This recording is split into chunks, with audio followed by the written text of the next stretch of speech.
நம்முடைய தாய் தந்தையாகிய கடவுளாலும் நம் ஆண்டவர் இயேசு கிறிஸ்துவினாலும் நம் அனைவருக்கும் அருளும் அமைதியும் உண்டாயிருப்பதாக. ஆமென். கண்களை மூடி ஆண்டவரை நோக்கி வேண்டிக் கொள்வோம்.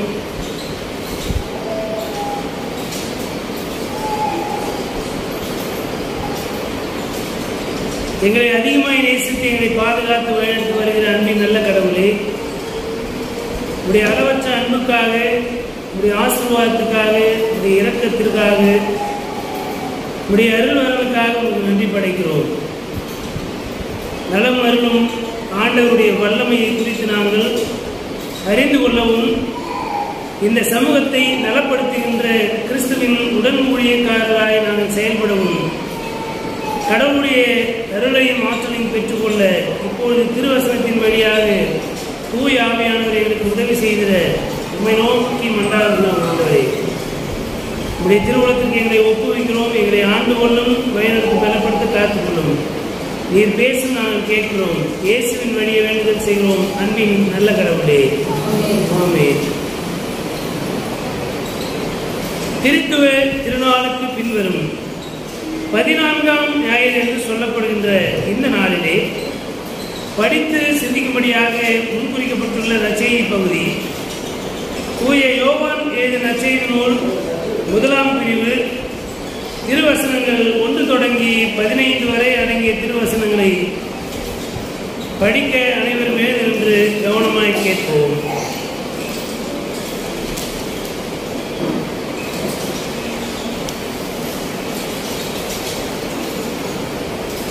தூய யோவான் எழுதிய நற்செய்தி நூல் 5ஆம் பிரிவு திருவசனங்கள் 1 தொடங்கி 15 வரை.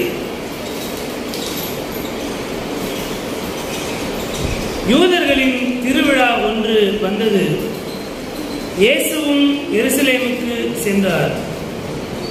எருசலேமில் ஆட்டு வாயிலுக்கு அருகில் 5 மண்டபங்கள் கொண்ட குளம் ஒன்று உண்டு.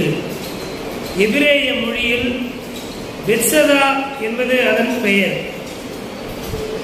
இம்மண்டபங்களில் உடல்நலமற்றோர், பார்வையற்றோர், கால் ஊனமற்றோர், முடக்குவாதமுற்றோர் ஆகியோர் திரளாய் படுத்து கிடப்பர். இவர்கள் குளத்து நீர் கலங்குவதற்காக காத்திருப்பார்கள். ஏனெனில் ஆண்டவரின் தூதர் சில வேளைகளில் அக்குளத்தினுள் இறங்கி தண்ணீரை கலக்குவார். தண்ணீர் கலங்கிய பின் முதலில் இறங்குபவர் எவ்வித நோயுற்றிருந்தாலும் நலமடைவார். 38 ஆண்டுகளாய் உடல் நலமற்றிருந்த ஒருவரும் அங்கு இருந்தார்.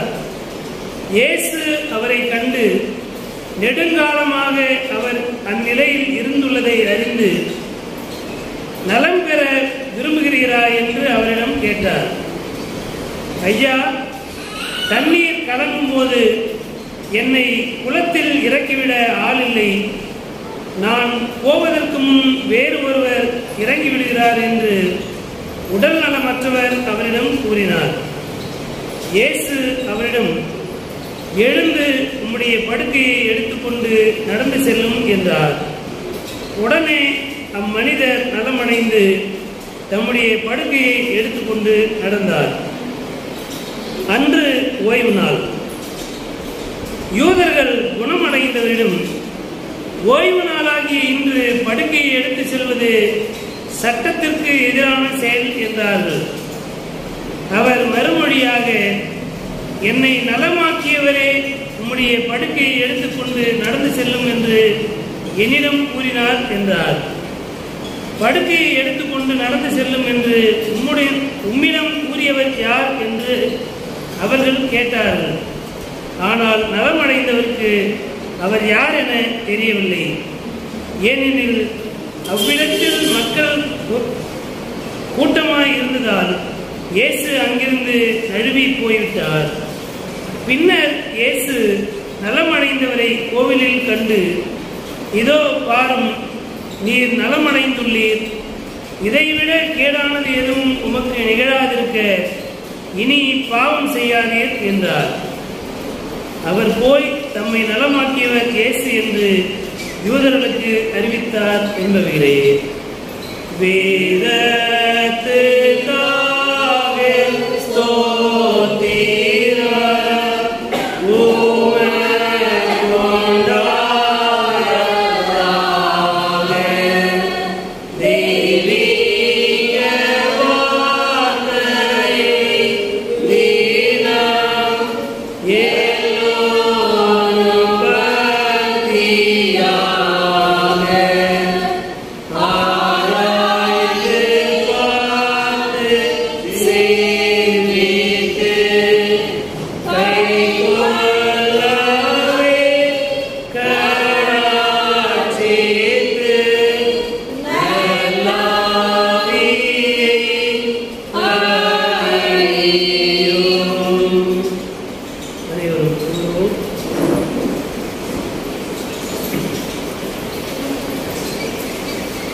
கிறிஸ்துவுக்குள் அன்பான இறைமக்களே, உங்கள் அனைவரையும் ஒவ்வொரு கடவுளின் பெயராலே வாழ்த்துகின்றேன்.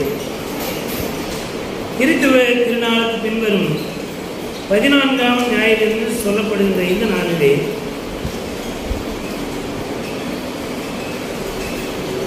நலமடைய செய்வதற்கான திருப்பணியை சகோதரத்துவ பொறுப்பாண்மை, நலமளிக்கும் திருப்பணியில் சகோதரத்துவ பொறுப்பாண்மை, ஃப்ராட்டர்னல் ரெஸ்பான்சிபிலிட்டி இன் ஹீலிங் மினிஸ்ட்ரி. இந்த நாளிலே படிக்க கேட்ட திருமறை பாடங்கள் எல்லாவற்றையும் நாம் கூர்ந்து கவனிக்கின்ற போது உடல் நலம், பிசிக்கல் ஹெல்த், நலம் என்று சொன்னால் நிறைய பொருள் இருக்குது. நல்லா இருக்கிறீங்களா அப்படின்னு கேட்டால் உடல் எல்லாமே நல்லா, உடல் உறுப்பு நல்லா இருக்குது. என்ன சொல்லுவோம்? கண்ணு தெரியலையா, நல்லா தானே இருக்கிறேன் அப்படி கூட சொல்லுவோம்ல. உள்ள உடம்பு சரியில்லை, வெளியில் ஆனால் யாருக்கும் தெரியாது. சில இல்னஸ்ன்றது வேற, சிக்னஸ்ன்றது வேற, டிசீஸ் என்பது வேற. இல்னஸ் அப்படின்றது கோல்டாக இருக்குது, ஜுரம் அடிக்குது, இதெல்லாம் வந்து இல்னஸ். எப்போ வரும் எப்போ போகணும் தெரியாது, சரியாயிடும். வர்றதும் தெரியாது, போவதும் தெரியாது, சரியாயிடும். அதுக்கு பேர் இல்னஸ். ஆங்கிலத்திலே இல்னஸ் என்று சொல்லுவோம். அது ஒரு சின்ன இயலாமை. சிக்னஸ் ஒரு வாரம் 2 வாரம் வரைக்கும் நீடிக்குது அப்படின்னா அது வந்து சிக்னஸ். எழுந்து நம்முடைய பணியை நல்லா இருக்கிறோம், உடம்பு கொஞ்சம் பலவீனமாக இருக்குது, நம்முடைய வேலைகளை செய்வதிலே கொஞ்சம் கடினப்பாடு. டிசீஸ் அப்படின்னா நாள்பட்ட வியாதிக்கு பேர் தான் டிசீஸ். இப்போ டயபெட்டிஸ் அப்படின்னு சொல்லுவாங்க, அதெல்லாம் என்ன பண்ண முடியாது, தீர்க்கவே முடியாது. கேன்சர் அது ஒரு டிசீஸ், அது ஒரு குறிப்பிட்ட காலம் வரைக்கும் சரியான சிகிச்சை எடுத்தால் தான் அதுலேருந்து வெளியே வர முடியும். இப்படி இல்னஸ், சிக்னஸ், டிசீஸ் என்று பல்வேறு நிலையில் இருக்கிறது. இந்த மனிதன் ஆண்டவர் இயேசு எருசலேமுக்கு செல்லுகிறார். அங்கே பெதஸ்தா என்கின்ற ஒரு குளம் இருக்குது. பெத்சதா என்ற வார்த்தையும் இருக்கிறது, பெதஸ்தா என்ற வார்த்தையும் இருக்கிறது. மொழிபெயர்க்கின்ற போது ஆற்று வாசலா, செம்மறியாட்டு வாயில் என்பதற்கு பெத்சதா என்பது பொருள். எபிரேய வார்த்தையில் பெத்சதா. பொதுவாக ஆட்டு வாசல் என்று மொழிபெயர்க்கின்ற போது அது பெதஸ்தா என்று சொல்லப்படுகிறது. பெதஸ்தா என்பது எருசலேம் ஆலயம் அமைந்திருக்கின்ற அந்த இடத்திலே அதனுடைய தென்கிழக்கு புறமாக, இங்கே தென்கிழக்குனா எது?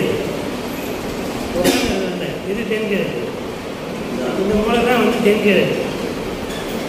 அப்போ தென்கிழக்கு பகுதியிலே மலையிலிருந்து ஒரு அருவி ஊற்றும். அந்த அருவி எங்கே வந்து கலக்கும் அப்படின்னா அந்த எருசலேம் ஆலய வளாகத்தில் இருக்கிற அந்த பெதஸ்தா என்று சொல்லப்படுகிற அந்த குளத்திலே வந்து அந்த தண்ணீர் ஊற்றும். அந்த தண்ணீர் ஒரு ஆற்றல் மிக்கது. இயற்கை என்பதை குறைத்து மதிப்பிடக்கூடாது. கடவுளினுடைய ஆற்றல் என்பதை இயற்கையில் இருந்து பிரித்து பார்க்க முடியாது. இயற்கையின் வழியாக கடவுள் நம்முடைய ஆற்றலை விலக பண்ணுகிறார். செடி இருக்குது, நம்ம எல்லாமே சாதாரணமாக கடந்து போவோம் எல்லாவற்றையும். ஆனால் ஒவ்வொன்றுக்கும் ஒரு மகிமை இருக்கிறது, ஒவ்வொன்றிற்கும் ஒரு ஆற்றல் இருக்கிறது. அது தேவைப்படும் போது தான் நம்ம அது தேவைப்படும் போது நம்ம கண்ணில் அது படாது. ஆனால் சாதாரணமாக நாங்கள் கடந்து போயிருப்போம், எட்டி வச்சுருப்போம், பிடிங்கி போட்டிருப்போம், எல்லாமே நடந்துருக்கோம். இயற்கையில் இயற்கை செடி, இயற்கை செடின்னா அது பயன்படும். உள் காயமாக இருந்தால் இன்னும் மேலே போடக்கூடாது. உள் காயமாக இருக்குது, வீக்கமாக இருக்குது, அல்லது வயிறு உடம்பு வந்து ஹீட் ஆகிடுச்சுன்னா என்ன பண்ணலாம்? எங்கள் அப்பா வந்து எருக்கம் பாலத்து தொப்புளில் படக்கூடாது, தொப்புளில் சுற்றி வந்து தடவுனா எவ்வளோ ஹீட்டாக இருந்தாலும், அல்லது பழைய சாப்பாடு சாப்பிட்டா குளிர்ந்து போச்சு அப்படின்னு சொல்லுவாங்க. இந்த எருக்கம் பால் வச்சா சரியாயிடும். இதெல்லாம் வந்து கடவுளின் படைப்பில் இருக்கிற மகிமை. அப்போது ஒரு தண்ணீர் ஒரு கால்வாயிலே ஓடுகின்ற போது அது எங்கெல்லாம் கடந்து வருகிறதோ, எந்தெந்த செடி எந்தெந்த மூலிகைகளை பட்டு வருதோ, அதனுடைய ஆற்றல் எல்லாம் அந்த தண்ணீரிலே கலந்து வரும். அப்போ கடவுள் படைப்பை படைத்திருக்கிறார். அந்த படைப்புகளின் வழியாக அந்த தண்ணீரானது கடந்து வரும்போது அந்த மூலிகை தன்மை, இஸ்ரேல் நாடு என்பது செழிப்பான நாடு என்பது நமக்கு தெரியும். பாலும் தேன் போடுகிற நல்லமும் விசாலமுமான பரந்த நாடு கானான் நாடு. அந்த கானான் நாடு தான் இஸ்ரேல் நாடு. மரத்துலேருந்து தேன் வந்து நிறைந்து அந்த தேன் கூட்டிலேருந்து தேன் என்ன பண்ணும்? தண்ணீரில் அது எவ்வளோ தாங்கும்? அதை தாண்டி அது என்ன பண்ணும்?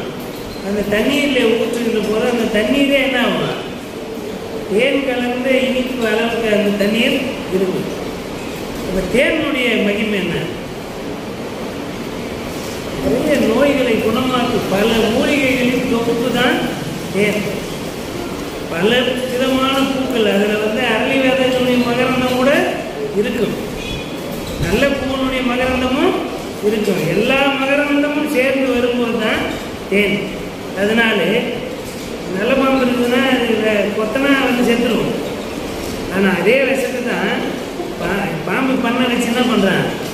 அந்த விஷத்தை எடுத்து அந்த ப்ராப்போஷனேட்டாக கலந்து அந்த கெமிஸ்ட்ரி அந்த ப்ராப்போஷனேட்டு அளவோடு சேர்க்கின்ற போது அது நோய் நீக்குகின்ற மருந்தாக தீய கெட்ட கிருமிகளை அழித்து நம்முடைய உடலை பாதுகாக்கின்ற மருந்தாகவே மாறுகிறது. விஷம்தான், ஆனால் அதை முறைப்படுத்தி அறிவியலுக்கு உட்படுத்தி அதை பயன்படுத்துகின்ற போது மருந்தாக மாறுகிறது. இப்படி எல்லாவற்றையுமே கடவுள் ஒரு நோக்கத்திற்காக படைத்திருக்கிறார். அந்த படைப்புகளின் வழியாக ஆண்டவர் சுகமளிக்கும் ஆற்றலையும் வைத்திருக்கிறார். இப்போ கடவுளின் ஆற்றல், இயற்கை, மனிதனுடைய அறிவியல், இவை எல்லாவற்றையும் நாம் மதிக்க கற்றுக்கொள்ள வேண்டும். எனக்கு நான் கடவுள் மேல நம்பிக்கை வச்சிருக்கிறேன் அப்படின்றதுனால அறிவியலை புறம் தள்ளக்கூடாது.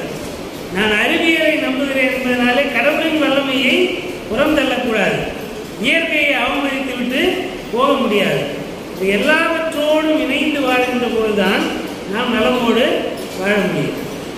இப்போ நம்ம இங்கே இருக்கிறோம், காற்றை சுவாசிக்கிறோம், நமக்கு போதுமானதாக நம்முடைய உடல் ஏற்றுக்கொள்ளத்தக்க ஒரு காற்றாக இருப்பதுனால என்ன பண்ணுறோம்?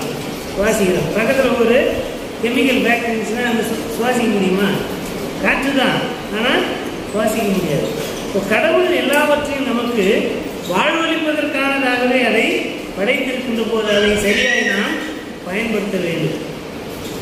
கடவுளுடைய சுகமளிக்கும் வல்லமை எப்படி இருக்கிறது என்று பார்க்கிற போது கடவுள் நமக்கு எல்லா உறுப்புகளையும் கொடுத்து அதை பாதுகாக்கிறார். அதில் ஏதாவது ஒன்று கெட்டு போச்சுன்னா தான் அதை சரி பண்ணுறதுக்கு எவ்வளோ செலவு பண்ணுறோம். அப்படி செலவும் பண்ணி நல்லாயிட்டாக்க அப்பாடா நல்லாயிடுச்சு, நல்ல வேலை காசு இருந்ததுனால காப்பாற்றிட்டோம் சொல்கிறோமா இல்லையா? ஒரு காசே இல்லாமலே கடவுள் காலங்காலமாக தாயின் கருவிலிருந்து நம்மை உருவாக்கி இந்த ஒவ்வொரு உறுப்பையும் அவர் என்ன பண்ணுறாரு, பார்த்து பார்த்து அதை செய்து அதை என்ன பண்ணிக்கிறாரு, கெட்டு போகாதபடிக்கு அதை வைத்திருக்கிறார். அதை கெட்டு போகாதபடிக்கு பார்த்து கொள்ள வேண்டிய கடமை முடியும். எதெல்லாம் பாவம்? இந்த உடலுக்கு எதிராக செய்கின்ற பாவம் என்ன? அந்த மனிதன் பெதஸ்தா குளத்து அருகிலே 38 ஆண்டுகளாய் படுத்து கிடக்கிறான். அவன் எழுந்து நடக்க முடியாத நிலையிலே இருக்கிறான். முடக்குவாதம் ஏன் வருகிறது? இன்னைக்கு பார்த்தோம்னா சயின்டிஃபிக்கலாக குழந்தைங்க 5 வயது முடிகிற வரைக்கும் போலியோ தடுப்பூசி வரணும், வயது சொட்டு மருந்து ஊற்றணும், 75 நாளைக்கு ஒரு ஊசி, 100 நாளைக்கு ஒரு ஊசி, இப்படியாக 5 ஆண்டு வரைக்கும் இந்த போலியோ டிராப்ஸு, இந்த தடுப்பூசி எல்லாவற்றையும் பயன்படுத்துகின்ற போது அந்த இளம் பிள்ளை வாதம் என்று சொல்லப்படுகின்ற அந்த நோயிலிருந்து நம்ம என்ன பண்ணலாம், நம்ம குழந்தைகளை பாதுகாத்துக் கொள்ளலாம். ஆனால் இந்த மனிதன் அவன் ஏதோ ஒரு பாவம் செய்திருக்கிறான். வாலிப வயதில் சில பாவங்கள் செய்வதனாலே நாம் நம்மை அழித்துக் கொள்கிறோம். ஏதோ ஒரு பாவம் செய்திருக்கிறான். அப்படிப்பட்ட சூழலிலே இந்த மனிதன் அங்கே 38 ஆண்டுகளாக இருக்கிறான். இங்கே அவன் நலம் அடைந்த பிறகு வரான் இந்த கோயிலுக்கு. உன் படுக்கையை எடுத்துக்கொண்டு நீ எப்படி நடந்து வரலான்னு கேட்டாங்கல்ல. 38 வருஷம் அப்போ அவனை பார்த்துருக்கிறான் இல்லையா? அது ஆசாரியர்களாக இருக்கலாம், கோவிலில் இருக்கிற மறைநூல் அறிஞர் வேதப்பாரர்களாக இருக்கலாம், பரிசேயர் குழுவில் இருக்கலாம், அல்லது சரிசேயர்களில் இருக்கலாம். ஆக மொத்தம் கடவுள் மீது நம்பிக்கை வைத்திருக்கின்ற ஒரு ஆன்மீகவாதியாக அவன் அந்த கூட்டத்தில் இருக்கிற எல்லாருமே இருக்கிறாங்க. கோயிலுக்கு ஒருத்தன் போகிறான்னா இன்னைக்கு போகிறவன் பல காரணத்துக்காக போவான். திருவிழா காலங்களிலே ஒவ்வொருவரும் ஒரு நோக்கத்திற்காக கோயிலுக்கு போகிறாங்க. அது 10% தான் கடவுளை பார்க்கறதுக்காக போவாங்க இல்லையா? அப்படிப்பட்ட சூழல் ஏதோ ஒரு நிமித்தம், ஏதோ ஒரு காரணத்தின் நிமித்தம் கோவிலுக்கு போகின்ற வழக்கம் அந்த மக்களுக்கு இருக்குது. இந்த மனிதன் நலமடைந்ததை பார்த்தவன் உன் படுக்கையை எடுத்துக்கொண்டு நீ எப்படி நடக்கிறான்னு கேட்க தெரிந்தவனுக்கு நிச்சயமாகவே அவன் இந்த 38 வருஷத்துல பல முறை அவனை பார்த்திருக்க வேண்டும். ஆனால் நடக்க முடியாத அவனை அந்த குளத்தில் இறக்கி கொள்றதுக்கு இன்னைக்கு ஒரு நாள் நான் கூட இருக்கிறேன். எப்போ அந்த குளம் கலங்குன்னு பார்த்து நான் அவனை என்ன பண்ணுறேன், தள்ளி விட்டு போயிடுறேன். அதுக்கப்புறம் எழுந்து வர்றது உன்னுடைய பாடு. தள்ளி விடுறதுக்கு தான் ஆள் இல்லை, குளத்தில் கொண்டு போய் விடுறதுக்கு ஆள் இல்லை. இன்றைக்கு ஒரு நாள் நான் உன்னோடு இருக்கிறேன். உன்னை தூக்கிட்டு போய் எப்படியாவது அந்த குளம் கலக்கும் பொழுது நான் உன்னை உள்ளே விட்டுறேன்ப்பா. சுகம் அளிக்கிற ஆற்றல் எனக்கு இல்லை, ஆனால் உன்னை தூக்கிட்டு போய் அதை உள்ளே விடுறதுக்கு என்னால் முடியும். இந்த 38 வருஷமும் ஒருத்தனுக்கு கூட அந்த எண்ணம் வரலை, அந்த யோசனையே வரல. ஆனால் இந்த 38 ஆண்டுகளுக்கு பிறகு அந்த மனிதனை விட ஒரு சின்ன பையன், அந்த மனிதனை விட ஒரு சின்ன பையன், அந்த 38 வருடமாக படுத்திருந்த மனிதனுக்கு என்ன வயசு நம்மளால சொல்ல முடியாது. ஆனால் மினிமம் 38 வருஷம் இருக்கும். எப்படி பார்த்தாலும் இயேசுவை விட வயதிலே பெரியவர் தான் இல்லையா? இயேசு ஊழியத்தை எப்போதான் ஆரம்பிச்சாரு? 30 வயசு முடிச்சு தான் ஆரம்பிச்சாரு. 31 33 வருஷம் தான், இந்த 3 வருடம் தான். அதில் முதல் ஆண்டில் தான் இது நடக்குது. கிபி 31ஆம் ஆண்டிலே இந்த நிகழ்வு நடந்ததாக வரலாற்று ஆய்வுகள் சொல்லுகின்றன. அப்போ ஆண்டவர் இயேசு சந்திக்கிற வரைக்கும் யாருமே அவரை விசாரிக்கல. ஊருக்குள்ள இந்த வருத்தப்படாத வாலிபர்கள் சொல்கிறாங்க இல்லையா? உண்மையாலுமே சொல்கிறேன், நம்ம அது சினிமா வச்ச பேர் அல்லது ஊருக்குள்ளே பிள்ளைங்க அந்த பிள்ளைங்க அந்த மாதிரிலாம் சொல்லி நிற்கிறாங்கல்ல. அவருடைய மாடல் அந்த ஒழுக்கம் என்பது வித்தியாசமாக தெரியும் நமக்கு. அவன் முடிவெற்ற ஸ்டைலு, அதாவது அவன் என்ன சுற்றி கிடக்கிறான், இது மாத்திரம் தான் நம்ம பார்க்குறான். உண்மையாலுமே ஒரு மனிதன் விபத்தில் அடிபட்டு கிடக்கிற நேரத்தில் இந்த பசங்க தான் போய் என்ன பண்ணுறாங்க, உதவி செய்கிறாங்க. நம்ம தான் நம்ம பிள்ளைங்களை பொத்தி அங்கே போகாத இங்கே போகாத இப்படி இருக்கணும் அப்படின்னு சொல்லி வளர்ந்துருமே தவிர யாராக இருந்தாலும் அவனுக்கு உதவி செய்த அப்படின்னு பிள்ளைங்களை சொல்லி தான் வளர்க்கத்தில்லை. ஆனால் தானாகவே பெற்றோர்கள் கீழ்ப்படியாதவர்கள் என்று இந்த சமூகம் எந்த பிள்ளைகளை சொல்லுகிறதோ அந்த பிள்ளைங்க தான் என்ன பண்ணுறாங்க, இந்த சமூகத்தில் மிகப்பெரிய விஷயங்களை யாருமே முகம் தெரியாத மக்களுக்கு உதவி செய்வார்கள். இப்போ ஒழுக்கம்ன்றதே முதல்ல நம்ம கேள்வி கேட்க வேண்டியதாகிடுது. இப்படிப்பட்ட சூழல்களிலே ஆண்டவர் இயேசு கூட பெற்றோர்களோட இல்லை. பெற்றோருடைய பார்வையிலிருந்து பார்த்தா இயேசுவே ஒரு வருத்தப்படாத வாலிபர் தான். குடும்பத்தை குறித்து அவர் ஒரு பொருட்டாக இல்லை. காரணம், கடவுள் அவருக்கு ஒரு நோக்கத்தை வைத்திருந்தார். இந்த சமூகத்தை மாற்றுவாக்கம் செய்ய வேண்டிய கடமை, அந்த பொறுப்பாண்மை இயேசுவுக்கு கொடுக்கப்பட்டிருந்தது. இயேசு இந்த சமூகத்துக்குள்ளாக ஊடுருவி சென்று நலமளிக்கின்ற பணியை செய்து சகோதரத்துவ பொறுப்பாண்மை என்கின்ற கடவுளுடைய பணியை ஆண்டவர் இயேசு நிறைவேற்றினார். ஆண்டவர் இயேசு கடவுள் என்ன சொல்றாரு, கண்மணிகள் எனக்கு தெரியும். கடவுள் நம்மை கண்மணியை போல பாதுகாக்கிறார். கண் இமை எப்படி கண்ணை பாதுகாக்கிறதோ அது போல ஆண்டவர் நம்மை பாதுகாக்கிறார். இப்போ கடவுள் நம்முடைய உடல் உறுப்புகள், நம்முடைய உள்ளத்தின் உணர்வுகள் எல்லாவற்றின் மீதும் ஆளுகை செய்து அதை நமக்கு ஆசீர்வாதமானதாக எப்போதும் அதை பாதுகாக்கின்ற கடவுளாக இருக்கின்றார். அப்போ பிறக்கின்ற போதே நமக்கு நலம் அருளி இருக்கிறார். எனவே நாம் ஆண்டவருக்கு நன்றியுள்ள மக்களாக இருப்பதற்கு அழைக்கப்படுகின்றோம். யோபு இந்த உலகத்திலே வாழ்ந்த போது என்ன சொல்றாரு, மிகப்பெரிய செல்வங்கள் பணம் இருக்குதுன்றதுனால யாருக்கும் பயனற்ற மனிதனாக யோபு இல்லை. யோபு சொல்லுகின்ற போது, நான் என்னுடைய சிநேகிதர்களுக்கு நான் ஜெபம் செய்கின்ற ஜெப வீரனாக இருந்துக்கிறேன். பார்வையற்றவர்களுக்கு பார்வை அருளுகின்ற பணியை செய்திருக்கிறேன். நடக்க முடியாதவர்களுக்கு நான் காலாக இருந்திருக்கிறேன். தூக்கிட்டு போயிருக்கலாம், கட்டைக்கால வாங்கி கொடுத்துருக்கலாம், அல்லது வீல் சேர் வாங்கி கொடுத்துருக்கலாம். இன்னைக்கு இருக்கிற சொசைட்டியில் இன்னைக்கு அதெல்லாம் நடக்குது இல்லையா, ரொம்ப முடியல. ஆனால் என்கிட்ட ஒரு ஊன்றுகோல் வாங்கி கொடுக்குற அளவுக்கு என்னால் முடியும்னா அதை வாங்கி கொடுத்தா அந்த இடத்துல நம்ம என்ன வாங்கிக்கிறோம், நடக்க முடியாத மனிதனுக்கு காலாக இருக்கிறோம். சில இடங்களில் பிள்ளைகள் உடல் ஊனமுற்ற நிலையிலே இருக்கிறாங்க. எனக்கு தெரிந்து ஒரு தம்பி இருந்தார்.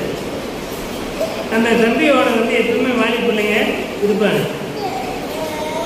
நம்மளாம் எல்லா ஊருக்கும் இருக்குது. ஆண்டவருக்காக எவ்வளோ வேலை செய்யணும் அப்படின்றதுலாம் எனக்கு தெரியாது.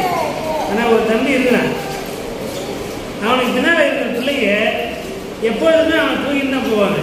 தூக்கிட்டு போய் ஒரு சேரில் உட்கார வச்சுருவாங்க. அவன் எல்லாரும் நீ இதை செய், நீ இதை செய், நீ இதை செய்யுது எல்லாரும் சொல்லுவான்.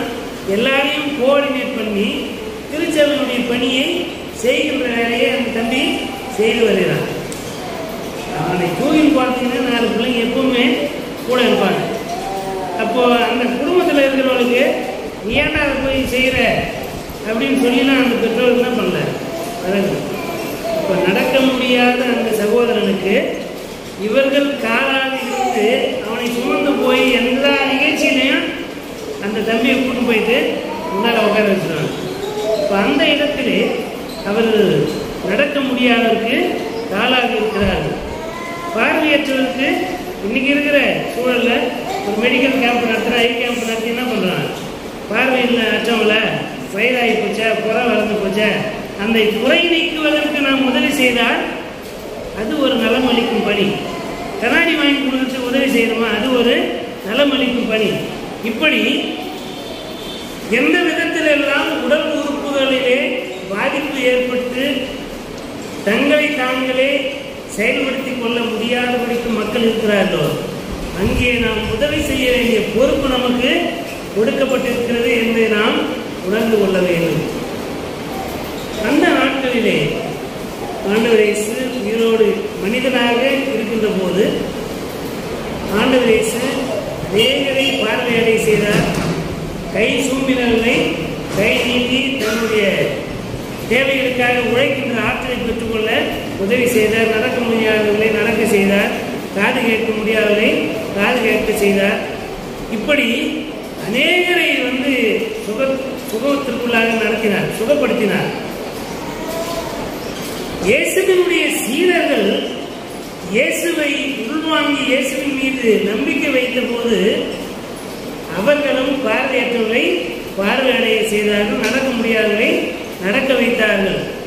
அப்ப சீடர்கள் மூலமாக நாம் கற்றுக்கொள்ள வேண்டியது என்ன அப்படின்னா, கிறிஸ்து இயேசுவின் வழியாக கடவுளின் நலமளிக்கும் அந்த ஆற்றலை நாம் பெற்றுக்கொள்வதற்கு கிறிஸ்துவை முழுவதுமாக உள்வாங்கி இருக்கின்ற மக்களாக இருப்பதற்கு அழைக்கப்படுகிறோம். உண்மையான விசுவாசியாக உண்மையான சீடர்களாக நாம் இருப்போமேயானால் நாமும் கூட இந்த சமூகத்திலே பார்வையற்றவர்களை பார்வையடை செய்ய முடியும். நடக்க முடியாத மக்களை எழுந்து நடக்க செய்ய முடியும். நமக்கு அந்த விசுவாசம் இல்லை, அல்லது இன்றைக்கு இருக்கிற சயின்டிபிக்கல் அப்ரோச்சை பயன்படுத்துவதும் இல்லை. யார் எப்படி இறந்தால் நமக்கு என்ன? நம்ம கோயிலுக்கு போனோமா, வந்தோமா, நம்ம குடும்பத்தை பார்த்தோமா, நம்ம வேலையை பார்த்துட்டு போயிட்டே இருப்போம். அப்போது இயந்திரத்தனமாக இயங்குகின்ற இந்த உலகத்திலே நாமும் கூட ஒரு இயந்திரம் போலத்தான் இயங்கிக் கொண்டிருக்கிறோம். சக மனிதர்களை குறித்த கரிசனை இல்லை. கடிவாளம் போட்டில்ல, ஆனால் உள்ளத்திற்குள்ளே நாம் கடிவாளத்தை மாட்டிக்கொண்டு சுயநலம் என்கின்ற வாழ்விலே கடந்து போய்கொண்டே இருக்கின்றோம். ஆனால் ஆண்டவர் அப்படி இல்லை. 38 வருடமாக விசாரிப்பதற்கு ஆள் இல்லாதிருந்த அந்த மனிதனை ஆண்டவர் நலப்படுத்தினார். அவருமே எத்தனை முறை பார்த்திருக்கிறார். அதற்கு குறித்த நேரம் வரும் வரையிலும் ஆண்டவர் அதை காத்திருந்து அதை செயல்படுத்தினார். இவற்றை நாம் கடந்து வருகின்ற போது சமய தலைவர்கள், சமய பார்வை, ஆன்மீகவாதி என்று சொல்கிறாங்க. இப்போ நம்ம திருச்சபைக்குள்ள அல்லது கிறிஸ்தவத்துக்குள்ளே வந்தோம்னா இவன் என்ன எப்போ பார்த்தாலும் சமுதாயம் தான், சமத்துவம் தான், சகோதரத்துவம் தான், இயேசுவை பற்றின செய்தி, இல்லை கடவுளை பற்றி மகிமைப்படுத்துகிற விஷயத்தை பேசணுன்ற கேள்வி நம்மை குறித்து இருக்கும். அப்படிப்பட்ட ஆன்மீகவாதிகள் அந்த நாட்கள்லையுமே இருந்தாங்க. இயேசுவை அப்படி தானே பார்த்துருக்காங்க. அப்படி பார்த்ததுனால்தான் ஒரு மனிதன் சுகம் பெறுவதற்கு எதுவுமே செய்யலை. ஆனால் சுகம் பெற்று வந்தவனை பார்த்து நீ எப்படி ஓய்வு நாளிலே உன் படுக்கையை எடுத்துக்கொண்டு நடக்கலாம். இதுதான் எங்க சமூகம். ஒருவனுக்கு வாழ்வளிப்பதற்காக நாம் எந்த முனைப்பும் எடுத்துக்கொள்வதில்லை, எந்த அக்கறையும் கொள்வதில்லை. கொஞ்சம் கூட சகோதரத்துவ உணர்வு என்பது இருப்பதில்லை. சக மனிதனை குறித்த அக்கறையோ அன்போ கரிசனையோ இல்லை. ஆனால் கடவுளுடைய வசனத்தை நம்முடைய வசதிக்கு ஏற்ப திரித்து கூறி வாழ்வு பெற்ற ஒருவனை திரும்பவும் மனநோய்க்கு ஆளாக்குகின்ற பொல்லாத மனிதர்களாக நாம் இருக்கிறோம். ஓய்வு நாள் சட்டத்தை குறித்து நாம் படித்து பார்த்தோம்னால் ஆண்டவர் என்ன சொல்லுவாருன்னா, ஓய்வு நாளிலே உன் ஆடாவது மாடாவது கழுதியாவது கிணத்துல ஊந்து போச்சுன்னா அதை தூக்காமல் இருப்பியா? அப்போ பொருளாதாரத்தை கொடுப்பதினாலே ஒரு ஆடு மேலேயும் மாடு மேலேயும் அக்கறை உடைய நீ சக மனிதனை குறித்த அக்கறை அற்றவனாக இருக்கிற, அதற்கு என்னுடைய வார்த்தையை எடுத்து பயன்படுத்துற. ஓய்வு நாளை பரிசுத்தமாய் ஆசரிப்பாயாக என்ற வார்த்தையை ஒருவன் நலம் பெறுவதை கேள்வி எழுப்புவதற்காக, நலம் பெறுவதற்காக அல்ல, நலம் பெற்றதை கேள்வி எழுப்புவதற்காக பயன்படுத்துறான்னா எவ்வளவு குரூரமான புத்தி அது. அப்போ கடவுளுடைய வார்த்தையை திரித்து கூறுகிறான். நலம் பெற்ற மனிதனுக்கு எதிராக செயல்படுகின்ற ஒரு குணாதிசயத்தோடு இந்த மக்கள் இருப்பதை, இந்த சமய தலைவர்கள் இருப்பதை இங்கே பார்க்க முடியுது. இவனுக்கு பிரச்சனை ஒருத்தர் நலம் பெற்றானே என்பதை குறித்துல ஓய்வு நாளிலே நீ ஏன் எழுந்து நடந்த? கடவுள் ஓய்வு நாளுக்கும் ஆண்டவராய் இருக்கு. அல்லேலூயா. ஓய்வு நாளுக்கும் ஆண்டவர் அவர்தான். ஓய்வு நாளுக்கு ஆண்டவராய் இருக்கிறவர் தானே என்னை எழுந்து நடக்க சொன்னாரு. நீ என்ன அவர் சேர சொல்லி என்ன நடக்கக்கூடாதுன்னு சொல்ற? என்னை நடந்து போக என் படுக்கை எடுத்து கொண்டு நடந்து போய் என்று சொன்னார். என்னை நலப்படுத்தியவர் எனக்கு சொன்னதை நான் செய்த, அதனால தான் நான் நலமடைந்திருக்கிறேன். எந்த இடத்திலாவது மோசேயின் நியாயப்பிரமாணத்தில் ஓய்வு நாளிலே சுகப்படுத்தக்கூடாது என்று இருக்கிறதா அப்படின்னா எந்த இடத்துலையுமே கிடையாது. அப்போ அதிகாரத்தில் இருக்கிறவர்கள் பொதுவாகவே செய்கின்ற செயல் என்ன தெரியுங்களா? என்னை மீறி நீ எப்படி அதை செய்யலாம், நான் தான் அதை செய்யணும், நீ அதற்காக காணிக்கை கொடுக்கணும், அதற்காக தசமபாகம் கொடுக்கணும், அதற்கு ஈடாக பலி செலுத்தணும். இவற்றையெல்லாம் செய்யாமல் யாரோ சொன்னாங்கன்னு நீ நலம் அடைந்து விட முடியாது. நம்ம வாழ்கிற சூழலே பார்த்தோன்னா இந்த இப்போ நான் சொன்னேன் இல்லையா, எருக்கஞ்செடி பாலை எடுத்து அடித்தாக்க வந்து எப்பேற்பட்ட சூடாக இருந்தாலும் அல்லது குளிர்ச்சியாக இருந்தாலும் சரியாயிடும். இதை நம்ம சொல்லி உண்மையாலுமே அது நடந்தால் ஒரு அலோபதி வைத்தியம் பார்க்குறவங்களுடைய மனநிலை எப்படி இருக்கும்? இப்போ என்னோட இருக்கிற எல்லாத்தையும் உண்மையெல்லாம் சொல்லிட்டு போட்டாக்க நம்ம வியாபாரம் நடக்காது அப்படின்னு சொல்லக்கூடிய சூழல் இருக்கும். எல்லா வியாதியையும் நேரடியாக நம்ம எடுக்கும்போது சரி பண்ணிட முடியாது. எலும்பு முறிவு ஏற்படுவதற்கும் மூட்டு விலகுவதற்கும் வித்தியாசம் இருக்குது. மூட்டு விலகுனா நம்ம போய் புத்தூர் கட்டு போட்டு சரி பண்ணிக்கலாம். எலும்பு முறிவு ஏற்பட்டுச்சுன்னா அந்த காலத்தில் புத்தூர் கட்டு போகிறது நல்லது. ஏன்னா எல்லாமே விவசாய சமூகம். கட்டு போட்டு நம்ம வீட்டில் பத்துக்கிட்டாக்கா நமக்காக வேலை செய்யறதுக்கு 10 பேர் இருப்பாங்க. எல்லாரும் அந்தந்த வேலையை அது நடந்து கொண்டே இருக்கும். நம்ம படித்த சமுதாயத்திலே இருக்கிறோம். நம்ம வேலை செஞ்சாதான் நம்ம குடும்பத்தை நடத்த முடியும். அப்போ ஹீலிங் என்பது முழுமையாக நடைபெறுகிறதா என்பதை குறித்தெல்லாம் நம்ம யோசிக்க வாய்ப்பில்லை. உடனடியாக சுகம் பெற வேண்டும், வேலைக்கு போகணும், குடும்பத்தை காப்பாற்றியாகணும். அப்போ நம்ம என்ன பண்ண வேண்டியது? அறிவியல் அணுகுமுறைகளை கையில் எடுக்க வேண்டியது. முன்னெல்லாம் ஆப்ரேஷன்னாக்கா கத்தி போட்டு கீழ்ச்சி தான் ஆப்ரேஷனு பண்ண முடியும். இப்போல்லாம் என்ன பண்ணுறாங்க? லேசரை வச்சு உள்ளே இருக்கிற பிரச்சனையை வெளியே இருந்தபடியே அந்த லேசரை அனுப்பி சரி பண்ணுறாங்க.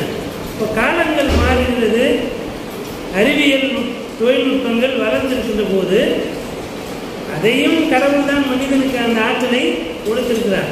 ஒருவேளை ஒவ்வொரு அறிவியலையும் கண்டுபிடிப்பதற்கு முன்பாக எத்தனையோ பேருடைய வாழ்வு அதிலே இருக்கிறது.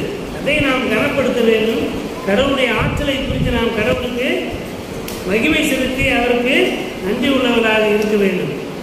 நம்முடைய பொறுப்பு என்றால் எனக்கு அடுத்திருக்கின்ற மனிதன் உடலால் நலம் அடைவதற்கு ஒரு விபத்தில் அடிபட்டு கிடக்கிறான், அல்லது ரொம்ப நாளாக ஒரு வைரல் ஃபீவராக இருக்கலாம். ஏதோ ஒரு காரணத்தை முன்னிட்டு சுகவீனமாக இருக்கிறவரை சுகப்படுத்துவதற்கு நம்முடைய பிரயாசம் என்ன? நாம் உடலுக்கு எதிராக செய்கின்ற பாவங்கள் என்ன? எதற்கு எடுத்தாலும் ஒரு சின்ன வலியை உடனே வலி மாத்திரை எடுக்கிறது கூட பாவம் தான். வலியை தாங்குவதற்கு நம்முடைய உடலை ஆயத்தப்படுத்தணும். சும்மா அப்படி லைட்டாக தலை வலிக்குதுன்னாக்கா உடனே போய் மாத்திரை போகிறது இல்லை. உடல் வலிக்குது, நடந்து போயிருப்போம், வேலை செஞ்சிருப்போம், உடல் வலிக்குதான் செய்யும், கொஞ்ச நேரம் படுத்துருந்தா சரியாயிடும். ஆனால் நம்ம என்ன பண்ணுவோம்? உடனடியாக போய் மெடிக்கலில் போயிட்டு ஒரு மாத்திரையை வாங்கி போடுவோம். ஒவ்வொரு நாளும் வலி மாத்திரை போட்டால் என்ன ஆகும்? அறிவியல் தேர்தான் பார்க்கணும், கிட்னி ஃபெயிலியர் ஆகிடும். அப்போ அது நம்முடைய உடலுக்கு எதிராக செய்த பாவம். நிறைய சாப்பிட்டோம்னா என்ன ஆகும்? டாக்டர் கறி சாப்பிடக்கூடாதுன்னு சொல்கிறாருன்னா சில நேரங்களில் டாக்டர் என்ன சொல்லுவார்? கலவோட சாப்பிடுங்க. கலவோட சாப்பிடுவதற்கு நாம் என்ன பண்ணோம்? நம்ம மனதளவில் பக்குவப்படுத்தி கொள்ள வேண்டும். இல்லைன்னா கொழுப்பு மேலே கொழுப்பு ஏறி போய் என்ன ஆகிடும்? நாட்டில் பிளாக் ஆகும். அப்புறம் ஆன்ஜியோ பண்ணணும், ஸ்டண்ட் வைக்கணும், பேஸ் மேக்கர் வைக்கணும். காசு இருந்தால் தான் வைக்க முடியும். கடவுள் நமக்கு அறிவை கொடுத்திருக்கிறார், மூளையை கொடுத்திருக்கிறார். எதை பயன்படுத்தி எப்படி நம்முடைய உடலையும் உள்ளத்தையும் பாதுகாத்துக் கொள்ள முடியும் என்ற அறிவை ஆண்டவர் கொடுத்திருக்கிற போது அதை நாம் சரியாக பயன்படுத்த வேண்டும்.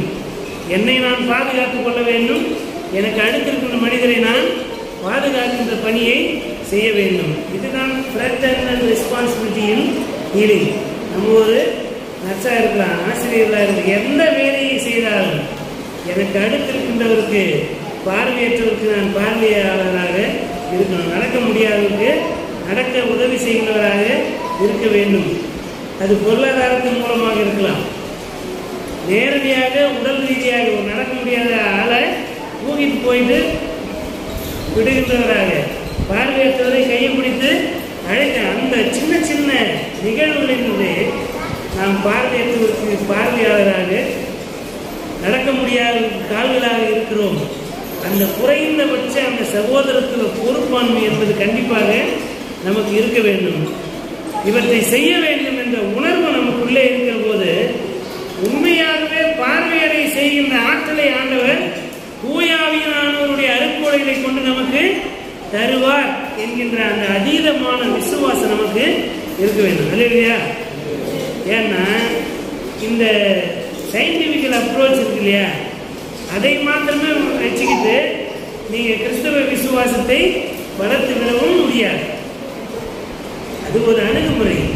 ஆனால் சீடர்கள் உண்மையாகவே பார்வையடை செய்தாங்கல்ல, அந்த வல்லமையை நான் பெற்றுக்கொள்வதற்கு என்ன செய்வது அப்படின்னா, சிலுவையில் அறையப்பட்ட இயேசு கிறிஸ்துவின் மீது நாம் நம்பிக்கை உடையவர்களாக இருந்து, பொன்னும் வெள்ளியும் என்னிடத்தில் இல்லை, என்னிடத்தில் உள்ளதை நான் தருகிறேன், நசரேயனாகிய இயேசு கிறிஸ்துவின் பெயரால் நீ எழுந்து நட என்று சொன்னால் அவன் நடக்க வேண்டும். அது அந்த மனிதனுடைய விசுவாசத்திலும் இருக்கிறது, சொல்லுகின்ற என்னுடைய விசுவாசத்திலும் இருக்கிறது. ஆகவே இந்த சமூகத்தை நலமடைய செய்வதிலே கடவுள் மீதான என்னுடைய நம்பிக்கை, என் வார்த்தை கடவுளுடைய வல்லமையை வெளிப்படுத்துகிறதா இருக்கிறது என்று சக மனிதர்கள் விளங்கிக் கொள்ளத்தக்கதாக என்னிடத்திலே விசுவாச வாழ்வு இருக்க வேண்டும். அதை நாம் ஆண்டவருடைய சமூகத்திலே வந்து பெற்றுக்கொள்வதற்கு நாம் அழைக்கப்படுகிறோம். கிறிஸ்து இயேசுவின் மீது சீடர்கள் கொண்டிருந்த அந்த விசுவாசத்தினுடைய அளவிற்கு தக்கதாக ஆண்டவர் உண்மையாகவே இந்த உலகத்திலே சீடர்களை கொண்ட அற்புதங்களை நடப்பிக்க செய்தார். இயேசுவுக்கு மாத்திரம்தான் அந்த வல்லமை இருக்கும் என்றால் அது அந்த 3 வருஷத்தோட முடிந்திருக்கும். அதாவது உடல் ரீதியாக வாழ்ந்த இயேசு அந்த மனிதனுக்கு மாத்திரம் அந்த ஆற்றல் இல்லை, அவர் மீது நம்பிக்கை வைக்கின்ற, அவருடைய மீட்பு செயலின் மீது நம்பிக்கை வைக்கின்ற எல்லாருக்குமே அந்த சுகமளிக்கும் வல்லமையை கடவுளாகிய ஆண்டவர் நமக்கு தருகிறார். கிறிஸ்து இயேசுவின் வழியாக நாம் கடவுளத்திலே அணுகுகின்ற போது இந்த சமூகத்தை ஆற்றல் படுத்துகின்ற, இந்த சமூகத்தை உயிர்ப்பிக்கின்ற, இந்த சமூகத்தை நலப்படுத்துகின்ற வல்லமை ஆண்டவர் நமக்கு தருவதற்கு வல்லவராயிருக்கிறார். எனக்கு அன்பானே, நாம் கிறிஸ்துவின் மீது நம்பிக்கை உடையவர்களாக இருப்போமே ஆனால் ஆண்டவரே என்ன சொல்றாரு, என்னுடைய சீடன் என்னை விட பெரிய காரியங்களை செய்வான். என் மீது நீங்கள் நம்பிக்கை வைத்தீர்களானால் என்னை விட பெரிய காரியங்களை உங்களாலே செய்ய முடியும்.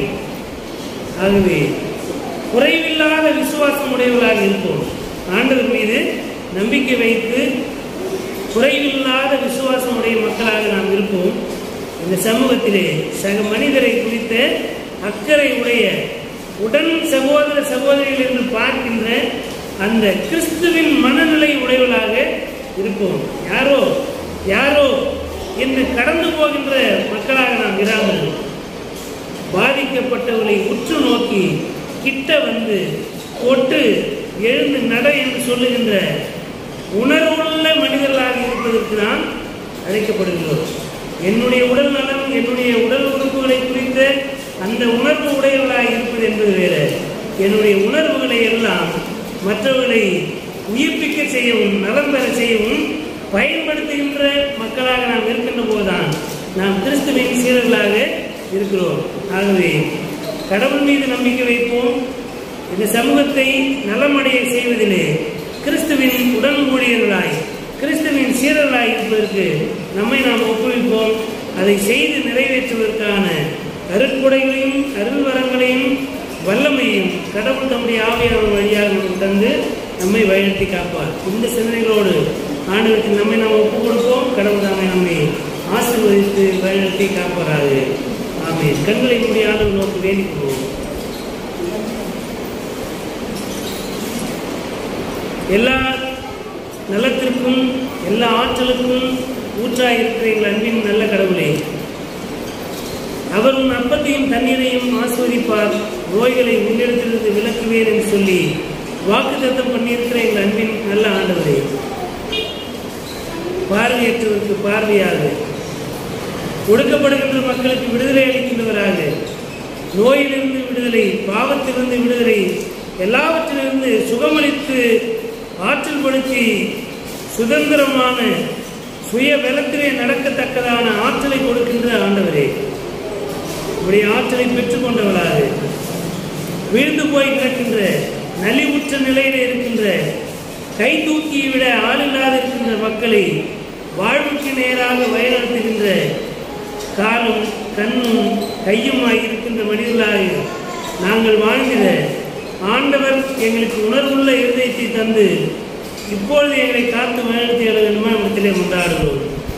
எங்களை குறித்த கரிசனை உடைய மக்களாக மாத்திரமல்ல, எங்களுக்கு அடுத்திருக்கின்ற சக மனிதரை குறித்த கரிசனையுடைய சகோதரத்துவ பொறுப்பாளர்களுடைய மக்களாக இருந்து எல்லோரையும் நலப்படுத்தி எல்லோரையும் உயிர்ப்பிக்க செய்து கிறிஸ்துவை குறித்த பற்றுறுதியை இந்த சமூகத்திலே அறிவிக்கின்ற ஊழியர்களாக நாங்கள் இருந்திட ஆண்டவர் எங்களை ஆற்றல் படுத்துகிறார்கள். நடக்க முடியாது இருந்த அந்த மனிதன் எருசலேம் ஆலயத்திற்குள்ளே சென்று இயேசுவை குறித்து அறிவித்தான் என்று சொல்லி நாங்கள் திருமறையிலே படிக்கின்ற வண்ணமாக நாங்கள் பெற்ற நன்மைகளை இந்த உலகம் மீட்படைவதற்காக அதை நற்செய்தியாய் அறிவிக்கின்ற பாத்திரங்களாக நாங்கள் இருக்கவும், நலம் அடைவதற்காக காத்திருக்கின்ற ஏங்கி கிடக்கின்ற மக்களை நலப்படுத்தி அவர்களை நற்செய்தியின் பாத்திரங்களாக உருவாக்குகின்ற கிறிஸ்துவின் சீடர்களாக நாங்கள் இந்த உலகத்திலே வாழ்கிற கிறிஸ்துவனுடைய மனநிலையும் கிறிஸ்துவின் ஆற்றலும் எங்களுக்குள்ளாக விளங்கிய தூய ஆவியானுடைய அருட்கொடைகளை தந்துவிடுகிறார்கள். இங்கே வந்திருக்கின்ற இந்த வழிபாட்டில் பங்கேற்றிருக்கின்ற உம்முடைய மக்கள் ஒவ்வொருவரும் இதை ஆஸ்வதிக்கிறார்கள். ஒவ்வொருவருக்குள்ளாக கிறிஸ்துவின் நலமளிக்கும் வல்லமையையும் சகோதரத்துவ உணர்வையும் தந்து ஆண்டவர் ஆற்றல் படுத்தி ஆசிர்வதித்து வழங்கி காத்துக் கொள்கிறார்கள். எல்லாவற்றும் திருக்கருத்துக்கு ஒப்புகிறோம். ஆண்டு கொள்ளும் வயலுக்கும் பலப்படுத்தும் காத்துக்கொள்ளும் இயேசு என்ற திருப்பெயரை முன்னிட்டு வேண்டுதல் செய்கிறோம் எங்கள் அன்பு நிறைந்த நல்ல கடவுளே, ஆமீன். அனைத்து ஆற்று நிறைந்த நம்முடைய தாயும் தந்தையுமாகிய கடவுளுடைய அன்பும் நம்முடைய ஆண்டவர் மீட்பெருமாகிய இயேசு கிறிஸ்துவினுடைய அருளும் அமைதியும் தூய ஆவியானுடைய வல்லமையுள்ள பாதுகாப்பும் பராமரிப்பும் மாறாத நித்திய உடன்படிக்கும் உறவும் ஐக்கியமும் வாழ்த்தது இன்று வேண்டும் எல்லா காலம் நம் மனைவிலும் நீடித்து நிலைத்திருந்து வழங்கி காப்பனவாது. ஆமீன்.